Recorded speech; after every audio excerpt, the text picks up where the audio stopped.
کہ ایک شخص کا انتقال ہو گیا. وہ جب اس کو دفن کرنے لگے جنازہ پڑھ کے تو ایک آدمی نے اس کی چارپائی پکڑ لی. اس نے کہا اس نے میرا 45 لاکھ روپیہ دینا ہے, پہلے پیسے دو گے پھر دفن کرنے دوں گا, پیسے دے دو دفن کر لو. 3 بیٹے بھی تھے تو جائیداد بھی تھی, سارا کچھ تھا. ان 3 بیٹوں سے لوگوں نے کہا کہ تیرے ابے کو وہ دفن نہیں کرنے دے رہا, شور ہے تو. اور وہ بندہ بھی وہ تھا جو بڑا قریبی تھا اس کا, اس کے والد کا پارٹنر تھا, تعلقات تھے. تو اس نے کہا کہ پہلے پیسے دو پھر دفن کرنے دوں گا.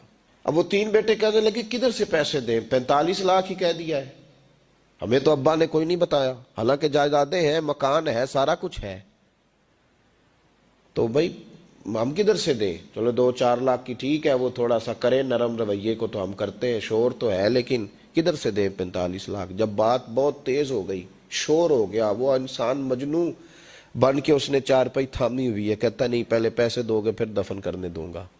3 بیٹے تھے تو ایک بیٹی بھی تھی. بیٹی کو گھر میں پیغام گیا کہ تیرے ابا کو دفن نہیں ہونے دیتے.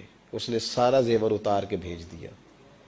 اس نے کہا اس چچا سے کہو میرے ابا کے اس دوست سے جس نے قرضہ لینا ہے کہ یہ رکھ لے, اور میں تھوڑے تھوڑے کر کے پیسے لوٹا دیتی ہوں, پر میرے باپ کو مرنے کے بعد یوں رسوا نہ کرے, اس کو دفن تو ہونے دے, میں ایک پائی دے دوں گی, میرا وعدہ رہا.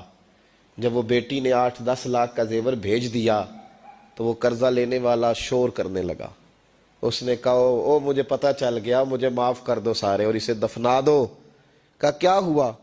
تو وہ کہنے لگا میں نے اس سے 45 لاکھ لینا نہیں تھا, میں نے دینا تھا.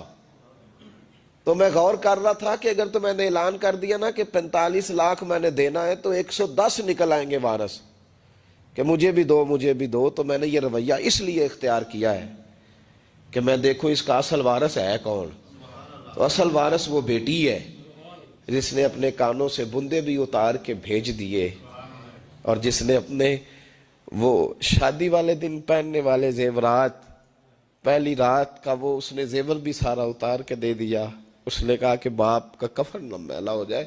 تو اصل وارث بھی بچی ہے. اس نے کہا اس نے مجھے وصیت کی تھی ہر ایک کو نہ دے دینا, میرے اصل وارث کو دینا, تو مجھے اصل وارث مل گیا ہے, اب میں کسی اور کو نہیں دوں گا, اس بیٹی کو دوں گا جس نے